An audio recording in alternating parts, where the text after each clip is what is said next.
Welcome to our channel, your gateway to the most spine-chilling tales and unnerving true stories. Today, we present a harrowing true story, Miasma, a descent into darkness. This story is sent to me by one of the listeners and I am grateful for your contribution.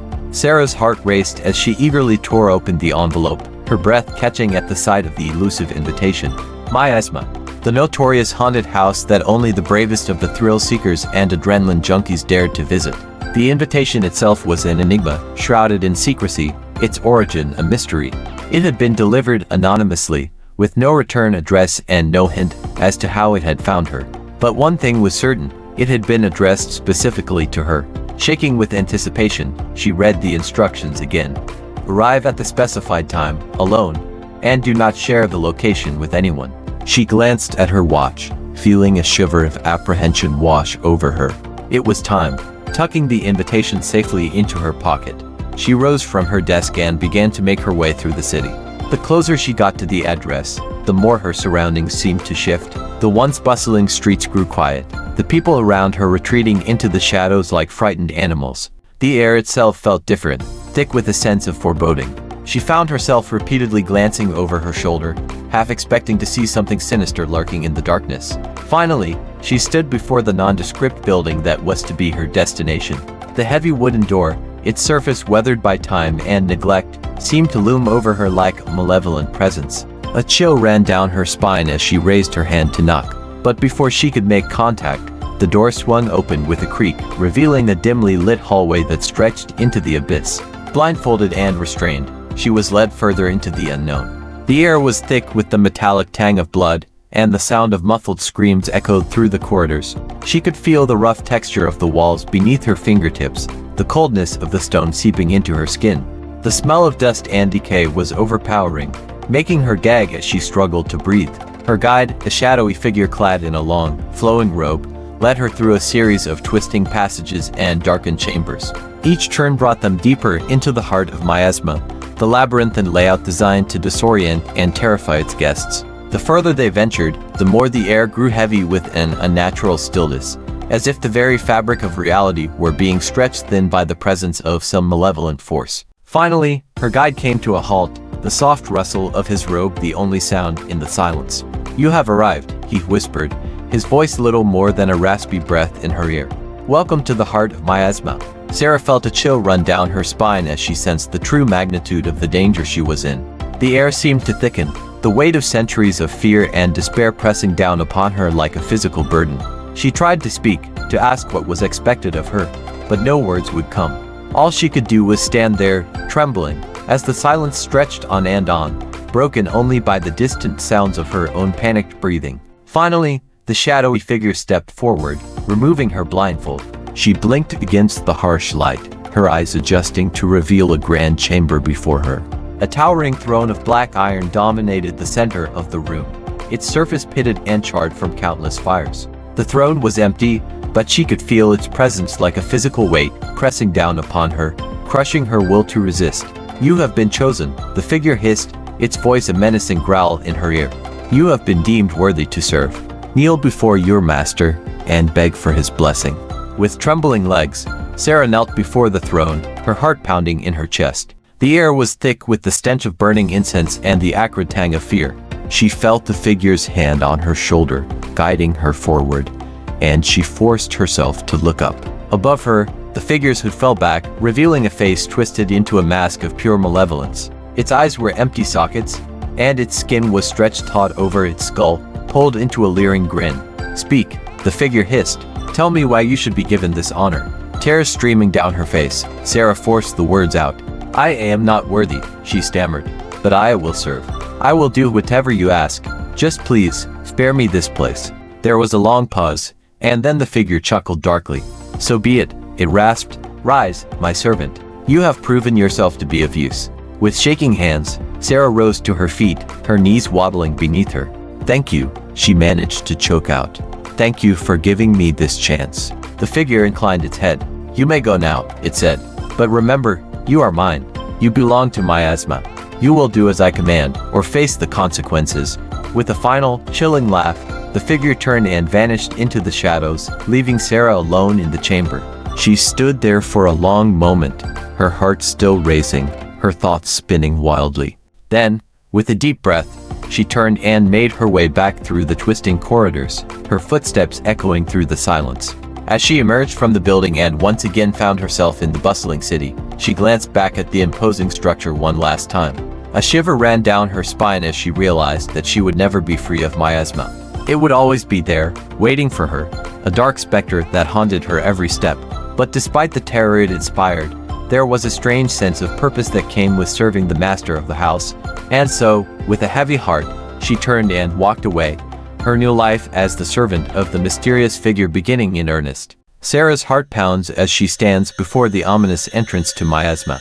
The heavy wooden door creaks open, revealing a dimly lit hallway that stretches into the depths of the haunted house. Blindfolded and restrained, she's led down the twisting corridor by an unseen guide. The air is thick with the metallic tang of blood and the sound of muffled screams. As they walk, Sarah trips over uneven floorboards, sending a sharp pain through her shackled wrists. The blindfold feels like a suffocating shroud, blocking out all sense of direction or time. Her guide stops abruptly, and she can feel him leaning in close, his hot breath tickling her ear. "You've been chosen," he whispers, his voice dripping with malevolence. "You're one of the lucky ones. But remember, this is no game. This is your reality now." His words send a chill down her spine. The guide removes one of Sarah's restraints, allowing her to use her free hand to touch and explore her surroundings. The cold, rough texture of the wall feels like ice against her skin. She can hear the faint sound of water dripping nearby, and the musty smell of old books and dust fills her nostrils. As she moves further down the hallway, the air grows increasingly stuffy and hot, the screams more desperate and agonized. Around another corner, she stumbles upon a grisly scene, the remains of a dismembered body scattered across the floor like discarded doll parts. Blood pools beneath her feet, sticking to the soles of her shoes as she tries not to retch. The guide chuckles darkly, seeming to enjoy her distress. "Welcome to the heart of Miasma," he says, his voice devoid of any emotion. "Now it's time to see what you're made of." Without warning, he shoves her forward, sending her tumbling down a flight of stairs. The impact knocks the breath from her lungs, and she lands in a heap at the bottom. Pain sears through her body as she struggles to catch her breath. "Get up," the guide growls. "You've got a long night ahead of you." Slowly, Sarah pulls herself to her feet, the adrenaline coursing through her veins as she readies herself for whatever horrors lie in wait. The staircase opens into a larger chamber, its walls lined with ancient torches that cast flickering shadows across the floor. In the center of the room stands a raised dais, upon which rests a sinister-looking ritualistic altar. Blood has been painted in intricate designs across the walls and floor, forming twisted symbols and runes that seem to dance with unholy energy. A sense of dread settles heavily in Sarah's stomach as she realizes that she is now in the heart of Miasma. The guide removes her blindfold, revealing the horrifying sight before her. "This is where it all begins," he says, his voice eerily calm. "You must complete the ritual, or suffer the consequences." Confusion and fear war within Sarah as she looks around the chamber, searching for some way out. But she knows there is none. The only choice she has is to complete the ritual or die trying. With shaking hands, she approaches the altar, her heart racing wildly. On top of it lies a series of objects: a dagger, a chalice, and a book. She picks up the dagger, feeling its cold, sharp edge bite into her skin. Blood drips slowly onto the altar as she uses it to perform the first part of the ritual. The words of the ancient text flow from her lips, echoing through the chamber and sending chills down her spine. Next, she takes up the chalice and fills it with water from a nearby basin. As she does so, she can't help but wonder what it is she's been drinking. Is it truly water, or something more sinister? She pours the liquid over the altar, cleansing it of its previous taint. And finally, she opens the book, revealing pages upon pages of arcane symbols and ritualistic incantations. Trembling, she begins to read aloud from its pages. As she speaks, the air in the chamber grows thick with a sense of foreboding. The torches flicker wildly, casting dancing shadows across the walls, and the sound of distant howling fills her ears. The guide watches impassively, his face a mask of malevolence. When she finishes reading, she feels a surge of power course through her veins, like an electric current. The symbols on the altar begin to glow with an otherworldly light, and the chamber is filled with a blinding flash of light. When her vision returns, she finds herself standing before a large, ornate door. The guide nods approvingly. Well done, he says, his voice almost sympathetic. You have passed the test. Beyond this door lies your freedom. But remember, the choice you made tonight will forever change you. You cannot unsee what you have seen, nor unknow what you now know. With a final, ominous chuckle, the guide turns and disappears down the corridor, leaving Sarah alone before the massive wooden door. Her heart pounds in her chest as she reaches out to touch it, the cool, smooth surface of the wood sending a shiver down her spine. She hesitates for a moment, gathering her courage, before pushing the door open and stepping through into the unknown. The door closes silently behind her, sealing her fate. As she walks down the dimly lit hallway, she can't help but wonder what awaits her outside these walls. Will she be able to return to her normal life, or will she forever be haunted by the memories of Miasma? One thing is certain, her life will never be the same again. Sarah stumbles through the darkness, her heart pounding in her chest. The cold concrete beneath her feet feels slick with sweat and blood. The air is thick with the coppery scent of blood and the acrid stench of fear. Her lungs burn from the lack of oxygen and the incessant screaming that echoes through the maze-like corridors. She has no idea how much time has passed since she last saw a glimpse of light or felt a trace of warmth. All she knows is that she must keep moving, keep pushing forward if she ever hopes to escape the clutches of Miasma. The walls seem to close in around her, the ceiling low enough to touch with outstretched hands. She pushes herself through a narrow passageway, her shoulders scraping against the rough stone on either side. The passageway opens up into a larger chamber, the walls adorned with gruesome paintings and twisted sculptures. In the center of the room, a pedestal stands, topped with a gleaming dagger. Take the dagger, a voice hisses from the shadows. Use it to end the suffering. Sarah whirls around, her heart racing, but sees no one. The choice is yours, the voice continues, sounding almost soothing. Use the dagger to end your pain, or continue on your path of torment. The decision is yours to make. Sarah hesitates, her fingers trembling as she reaches out to touch the hilt of the dagger. Who are you? She asks, her voice barely audible over the pounding of her heart.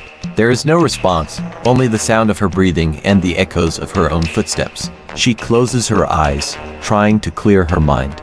The dagger feels cold and heavy in her hand. 1,000 thoughts race through her mind. The memories of her life before Miasma, the friends she left behind, the family she has yet to meet. She wonders if she ever be free of this nightmare, if there's any hope of escaping the grasp of the haunted house. With a shaking hand, she raises the dagger above her head, preparing to plunge it into her heart. But just as she's about to end it all, a bright light floods the chamber, blinding her. When her vision returns, she sees that the walls have vanished, replaced by a pristine white room. In the center of the room, a man stands, wearing a sinister grin. Congratulations, he says, his voice smooth as silk. You've made it through Miasma. But now, you must decide your fate. Do you wish to return to your old life, or do you want to join us? Sarah stares at him, confusion etched across her face. We've been watching you, Sarah, he continues. We know everything about you. We know that you're a thrill seeker, an adrenaline junkie, and we have just the thing to keep you entertained.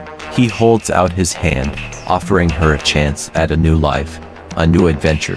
Sarah hesitates, her mind racing. She knows that there's no turning back from this decision. With a deep breath, she reaches out and takes his hand, stepping into the unknown. As they vanish through a secret door, she wonders what horrors and joys await her in this new world of darkness and danger. The air grows thick with the scent of blood, and the sound of her own desperate breaths fills her ears. She wonders if she will ever escape the clutches of Miasma alive. As the last echoes of her screams fade into the darkness, she knows that she has crossed a threshold from which there is no return. The haunted house has claimed another soul, leaving behind only whispers of the horrors that lurk within its ever-changing walls. But Sarah doesn't care, for she has chosen her fate, and now she must embrace the darkness, for it is her home now. And as she steps into the shadows, a new purpose burns bright within her heart, a thirst for adventure and danger that can only be quenched by the endless night. The first rays of dawn paint the horizon in shades of pink and orange, casting a soft, warm light upon the world outside. But inside the building known only as Miasma, there is no warmth, no comfort, no sanctuary. The heavy wooden door creaks open once more, revealing the same dimly lit hallway that Sarah has come to know all too well over the past few hours. She steps out of the building, her body numb and her mind reeling from the night's events. The air outside is crisp and clean, a welcome contrast to the stale, metallic stench that had filled her lungs for what felt like an eternity. She looks around, taking in the quiet suburban street, the neatly trimmed lawns, and the pristine cars parked in the driveways. It's a perfect picture of normalcy, but Sarah knows better. She knows that behind every closed door and drawn curtain, there lies a world of secrets and horrors just as dark and twisted as anything she's experienced within the walls of Miasma. The blindfold is finally removed, revealing a sky so blue it hurts her eyes. She blinks, trying to focus on the world around her, but everything seems to swim before her. She takes a shaky step forward, then another, and another. Her legs feel like jelly, her thoughts are a jumbled mess, and her heart is still racing from the fear and adrenaline that have coursed through her veins all night long. As she walks down the street, she becomes aware of the sounds of the city starting to wake up. Cars honking, birds singing, people chattering. It's all so normal, so mundane, that it's almost unsettling. She tries to tell herself that she's safe now, that it's all over, but deep down she knows that something isn't right. She can still feel the cold, metallic touch of the chains that bound her hands and feet, still hear the distant echoes of screams that seem to come from everywhere and nowhere at once. She tries to remember what had happened to her inside Miasma, but it's all a jumbled mess of pain and terror. She recalls being led down endless corridors, forced to endure trials that tested her physical and mental limits. There were the cramped spaces, the dark rooms filled with twisting knives and razor-sharp blades, the sensation of drowning in thick, warm blood. And then there were the other victims, their faces etched into her memory forever, the ones who didn't make it out alive. Shivering, she pulls her jacket tighter around her and quickens her pace, anxious to put as much distance between herself and Miasma as possible. But even as she walks, she can feel the haunted house's malevolent presence lingering at the edge of her consciousness, like a dark cloud looming on the horizon. She knows that she won't be able to escape it so easily. As the sun rises higher in the sky, Sarah finds herself standing in front of a small, unassuming cafe. She's not sure why she's drawn to it, but something about its cozy, welcoming atmosphere seems to call to her. Tentatively, she pushes open the door and steps inside. The warmth envelops her like a comforting embrace, and the aroma of freshly brewed coffee and baked goods fills her nose. It's a welcome relief from the cold and the darkness. She takes a seat at the counter and orders a cup of coffee, her hands still shaking from the night's ordeal. As the barista pours her drink, she can't help but stare at the man's hands, marveling at their steady dexterity. It's a small thing, but it reminds her that there is still good in the world, that there are people who can find peace and solace in the mundane moments of their lives. And maybe, just maybe, she can find that peace too. As she sips her coffee, she glances around the cafe, taking in the happy chatter of the patrons and the cheerful clatter of dishes. For a brief moment, she allows herself to imagine what it would be like to live a normal life again. To wake up in a warm bed, to go to work in an office with fluorescent lights and water coolers, to come home to a cozy apartment filled with plants and books and pictures of loved ones. It's a simple fantasy, but it feels like a weight has been lifted from her shoulders. She knows, however, that she can never truly escape the shadow of Miasma. It has marked her forever, and the memories will always be there, haunting the corners of her mind.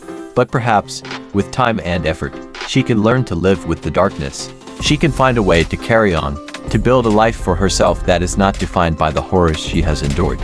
As she finishes her coffee, Sarah takes a deep breath and forces herself to stand. She reaches into her pocket and pulls out a crumpled piece of paper, the address written on it in familiar, shaky handwriting. It's the address of the support group she's been told about, a place where other survivors of Miasma gather to share their stories and find solace in the knowledge that they are not alone. With renewed determination, she smooths out the paper and places it carefully back into her pocket. Today, she will take the first step towards reclaiming her life. Stepping out of the cafe, she takes a deep breath of the fresh morning air and begins to walk, her footsteps carrying her towards a brighter future. The sun is rising higher in the sky now, casting long, golden fingers across the landscape. Perhaps, just perhaps, there is hope for her yet. Sarah's heart raced as she paced around her apartment, unable to shake the haunting memories of her experiences at Miasma. She knew that she had to do something. She had to find out the truth about the haunted house and the people who ran it. Her search led her to the library, where she pored over ancient books and dusty archives, desperate for any clue that might help her understand what had happened to her. Her research eventually led her to the history of the building itself. Miasma had once been a sanatorium for the mentally ill, a place where the wealthy and powerful could send away their unwanted relatives and forget about them. But as Sarah dug deeper, she discovered that the sanatorium had a darker history. Unethical experiments were conducted on its patients, and the doctors who ran the facility were more interested in advancing their own twisted agendas than in providing care.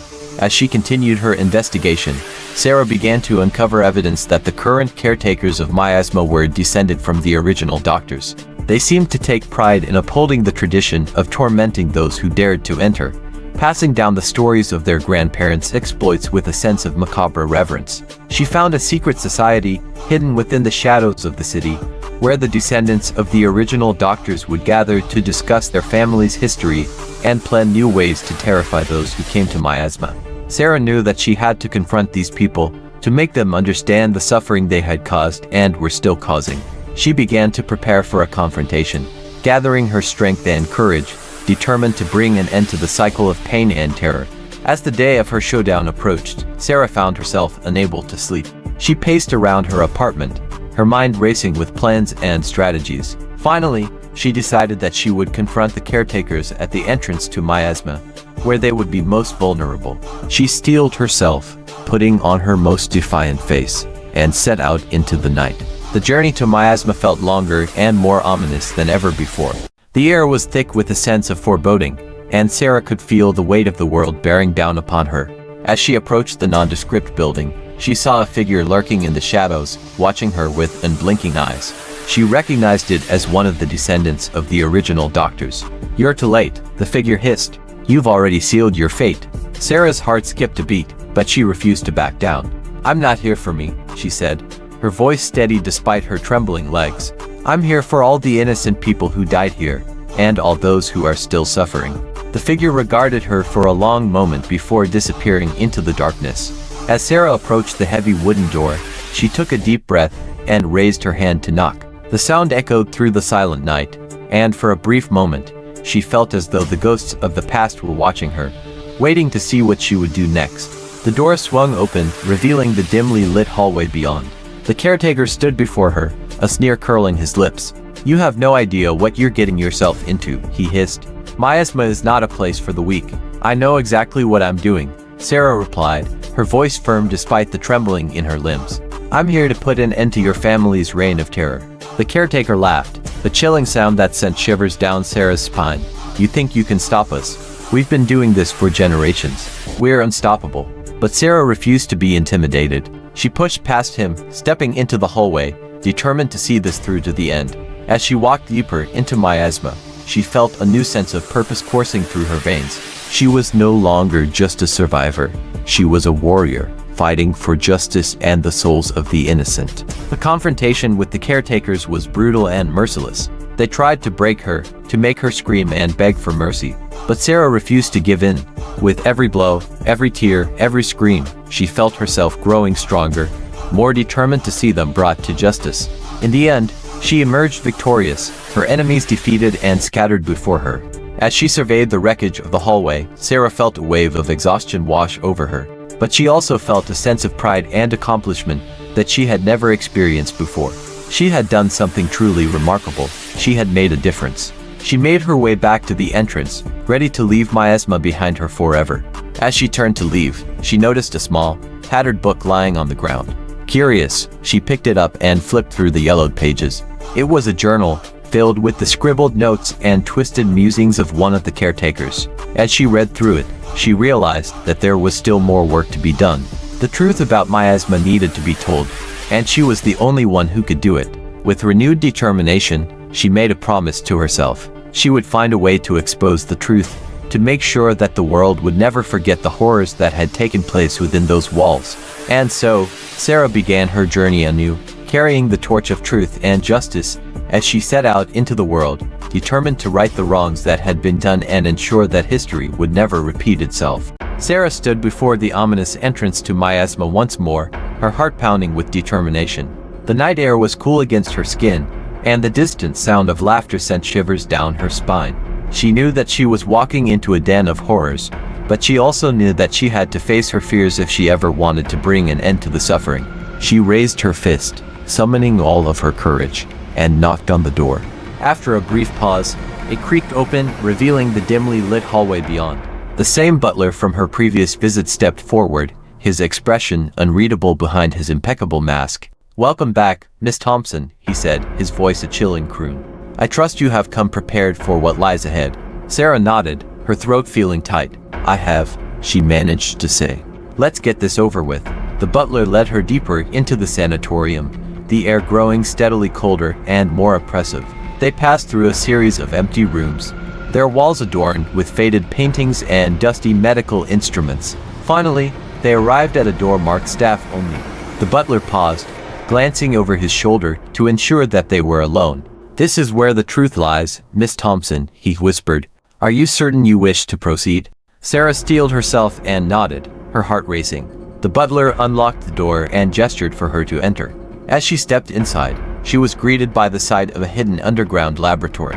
The walls were lined with shelves filled with vials, jars, and other unsettling artifacts. In the center of the room was a large operating table, its surface stained with dried blood. A hush fell over the room as she took in her surroundings. The air was thick with the scent of antiseptic and the faint buzzing of electricity. It was then that she noticed a figure hunched over a table in the corner, their back turned to her. She couldn't quite make out their features, but she knew that they were the one she had come to confront. "Who are you?" she demanded, her voice echoing through the chamber. There was no response, only the faint sound of labored breathing. Sarah took a tentative step forward, her heart hammering in her chest. As she drew closer, she saw that the figure was dressed in a long, black robe, adorned with arcane symbols and strange devices. "You are the one who runs this place," she said, her voice trembling with anger. "The one who has been torturing innocent people for generations. You will answer for your crimes." The figure turned slowly, revealing their face to be hideously disfigured. Their eyes were sunken deep into their sockets, their lips drawn back in a permanent snarl. They spoke in a low, guttural voice, their words distorted by the tubes and machines that protruded from their mouth and nose. "You do not understand," they wheezed. "This place. It is our heritage. Our duty to continue the work of our ancestors." Sarah recoiled in horror, her stomach churning. "Your ancestors were monsters," she spat.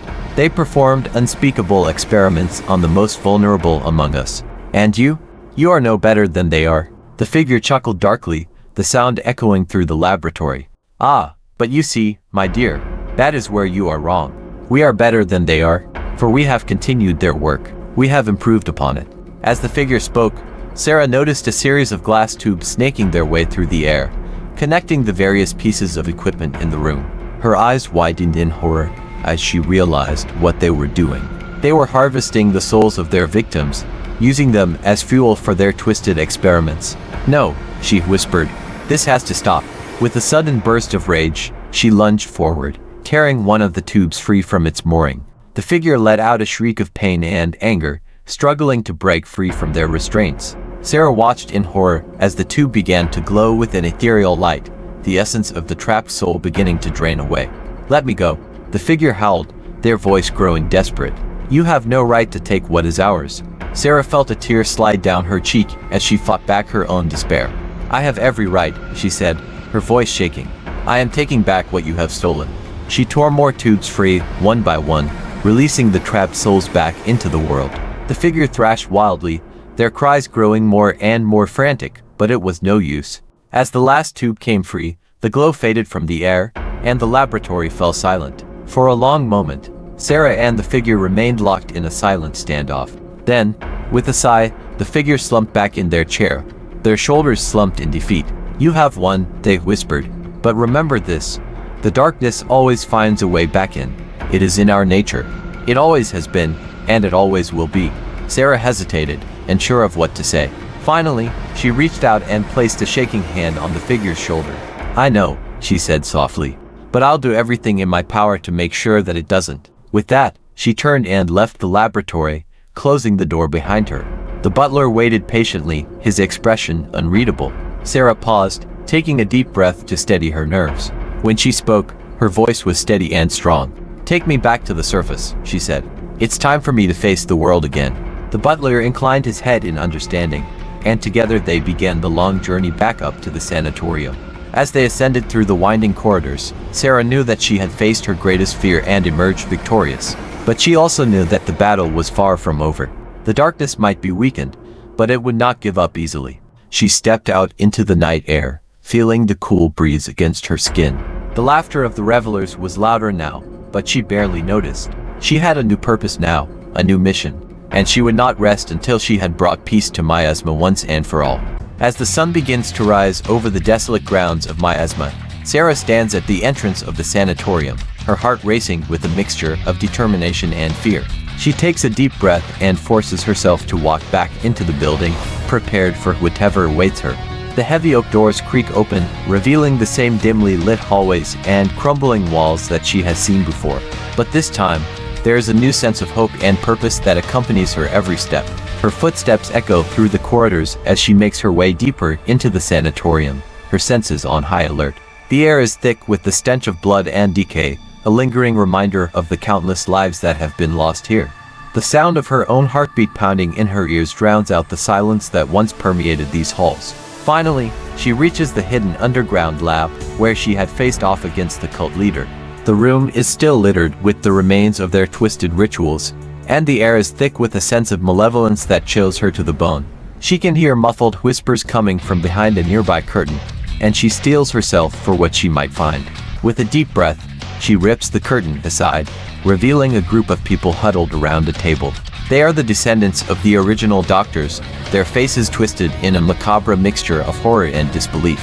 In the center of the table lies the cult leader, their arms and legs shackled, a look of defiance in their eyes. Sarah approaches them slowly, her heart racing with anger and disgust. "You have committed unspeakable acts against innocent people," she says, her voice shaking with emotion. "You have brought nothing but pain and suffering to this world." The cult leader looks up at her, their eyes filled with a manic energy. "We were just continuing the work of our ancestors," they reply, their voice eerily calm. "We were born to this, and we will die by it." Sarah's blood boils at their words, but she forces herself to remain calm. "Your reign of terror is over," she says firmly. "The authorities are on their way, and they will put an end to this madness once and for all." The cult leader laughs maniacally, their bodies shaking with the force of it. "You think they can stop us? We have been hiding in plain sight for generations, and we will continue to do so." Sarah glances around the room, her eyes narrowing. "We have the evidence we need to convict you," she says, gesturing to the remains of their rituals. "And we have witnesses who will testify against you." The cult leader's laughter dies down, replaced by a look of despair. For the first time, they seem to realize that their world is crumbling around them. They close their eyes, taking a deep breath before speaking again. "Very well," they say softly. "If you must have it, you must have it." As the authorities arrive and take the cult leader into custody, Sarah stands by, her heart heavy with the weight of all that has transpired. She watches as the sanatorium is sealed off and transformed into a memorial for the countless victims who suffered within its walls. A sense of relief washes over her as she knows that the nightmare is finally over. Yet even as she walks away from Miasma for the last time, she cannot shake the feeling that the horrors she has witnessed will stay with her forever. The memories of the screams and the blood and the despair are etched into her mind, a constant reminder of the evil that once lurked in the shadows. In the days that follow, she returns to her life, trying to pick up the pieces and move on. But she knows that Miasma has changed her forever. It has shown her the darkest depths of human depravity, and she can never unsee what she has seen. She continues to search for answers, haunted by the knowledge that there are still others out there who are suffering in silence. And so, Sarah becomes a vigilante of sorts, dedicated to exposing the truth and bringing justice to those who cannot defend themselves. She spends her nights prowling the streets, her senses on high alert, always on the lookout for the next person in need of rescue. She knows that the road ahead will be long and difficult, but she also knows that she cannot turn her back on the world now. She has seen the darkness, and she must fight to keep it at bay.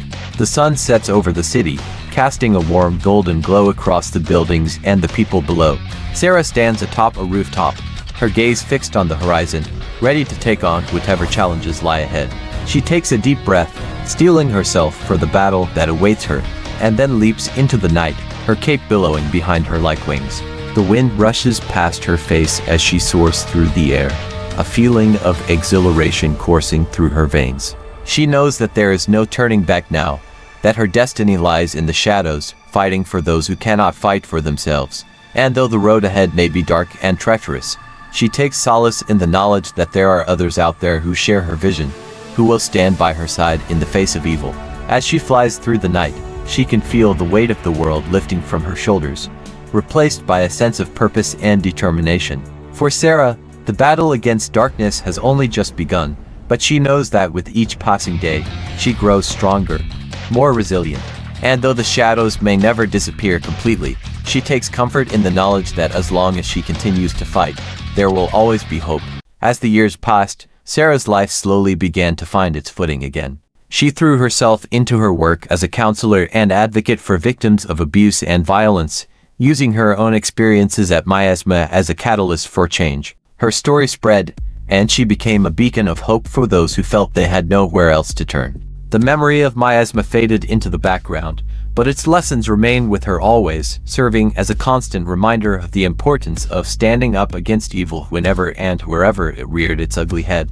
The years of hard work and dedication paid off, and Sarah quickly became one of the most respected and sought-after counselors in her field. Her office was always filled with people seeking her advice, guidance, and support. Some came with stories of physical abuse, while others shared tales of emotional torment and manipulation. No matter the nature of their struggles, Sarah always made time for them, offering a compassionate ear and a listening heart. But it wasn't just her clients who benefited from Sarah's wisdom and experience. She was often called upon to speak at conferences and seminars, where she shared her insights and strategies for overcoming trauma and abuse. Her words resonated with audiences around the world, inspiring countless others to find the strength to fight back against the darkness. Sarah also found time to volunteer at local shelters and support groups, working closely with other advocates and survivors to make a real difference in people's lives. Together, they fought against the stigma and silence that so often surrounded issues of abuse and violence, working tirelessly to create a safer, more compassionate world for everyone. One day, while attending a conference in a major city, Sarah received an unexpected surprise. A young woman, no more than 20 years old, approached her after a panel discussion. The girl's eyes were filled with tears, and she clutched a crumpled piece of paper in her hand. "I just wanted to thank you," she said, her voice barely audible. "Your story helped me realize that I wasn't alone, that I could get through this." Sarah was moved beyond words. She took the girl's hand in hers and smiled reassuringly. "You're stronger than you know," she said gently. "And you're not alone. There are people out there who care, who will fight for you. You just have to find them." The girl nodded, wiping away a tear. "I will," she said, her voice firmer now. "I promise." As Sarah watched the young woman walk away, a sense of pride and accomplishment washed over her. In that moment, she knew that all the hard work and pain she had endured had not been in vain. She had made a difference, and that knowledge was enough to sustain her for the rest of her days. Years passed, and Sarah continued her work, never forgetting the lessons she had learned at Miasma. She remained a beacon of hope for those who were lost and alone, a voice for the voiceless, and a champion for those who had nowhere else to turn. And as she looked back on her life, she knew that she had truly come full circle, from being a victim of unspeakable horrors to becoming a hero in the lives of so many others. In the end, it was the darkness that had given birth to the light, and Sarah's suffering had become a source of strength and resilience. She had risen above the ashes, and in doing so, had shown the world that even the deepest shadows can be overcome by the power of hope, courage, and determination. Her story lived on, inspiring countless others to find the strength within themselves to face their own demons and emerge triumphant. And so, Sarah continued her work, forever grateful for the second chance at life that Miasma had given her. She knew that her journey was far from over, but she also knew that she had already made a difference in the world, and that was enough to sustain her for the rest of her days. For Sarah, the haunted house had become a symbol of hope, a testament to the human spirit's ability to rise above adversity and find redemption in the face of unimaginable horrors. And in the end, that was all that truly mattered. Thank you so much for joining me on this cinematic journey. If you enjoyed this video and want to see more like it, don't forget to hit that like button and subscribe to my channel. Have you experienced a spine-chilling horror that left you trembling? Share your terrifying tale with us by emailing nightmarenetwork@hotmail.com, and we'd be thrilled to feature it on our platform. Until next time, happy movie watching.